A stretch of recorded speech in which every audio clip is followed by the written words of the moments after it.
Hey everyone, it's Freidberg with the Illuminerdi, and today we're going to be talking about Loki and if he will appear in Thor: Love and Thunder.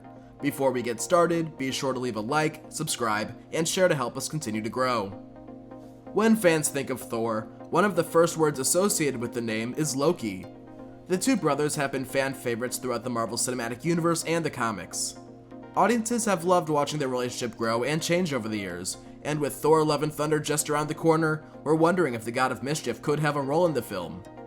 During the events of 2018's Avengers: Infinity War, fans witnessed the death of Loki at the hands of the Mad Titan, Thanos. Since his demise, that version of the character has yet to have returned to the Marvel Cinematic Universe.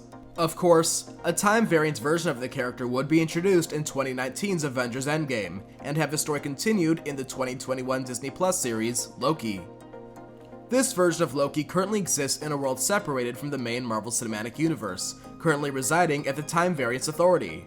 The last we saw the Time Variance Loki, he was still at the Authority trying to make sense of Kang's apparent control over the organization. The way Marvel Studios has set up Thor: Love and Thunder appears to be a story without Loki for the most part. He hasn't been seen in any marketing or trailers yet. If he is in the film, chances are his role is small. However, that doesn't mean he won't have a presence in the film.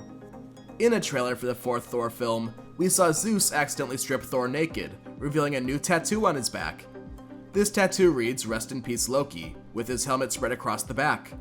Clearly Thor carries Loki with him wherever he goes, and has not forgotten his sacrifice. We might see Loki appear in a flashback in the film.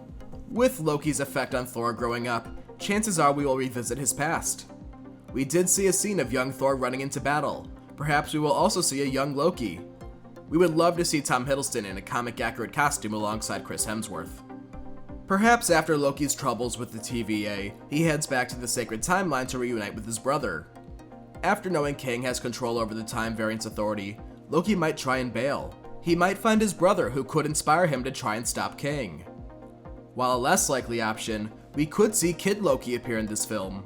While the Time Variant Loki's story appears fairly set, Kid Loki's was left a mystery. Last we saw him, he was in the void that is now open and able to be escaped. He could have made his way to the Sacred Timeline and meet his brother. This version of Loki killed Thor as a child, making the potential dynamic between a grown-up Thor and a homicidal Loki very interesting and fun to watch. This would be a very Taika Waititi move. While the paths of Thor and Loki appear to have diverged after the latter's death in 2018, they could soon intersect once more years later. Do you hope to see Loki appear in Thor: Love and Thunder? Which version of the character do you hope to see in the film? Let us know in the comments and in our Twitter. Thank you all for watching, don't forget to leave a like, subscribe, and share, and be sure to check out my other content on the channel, as well as our Facebook, website, Instagram, and TikTok. See you all next time.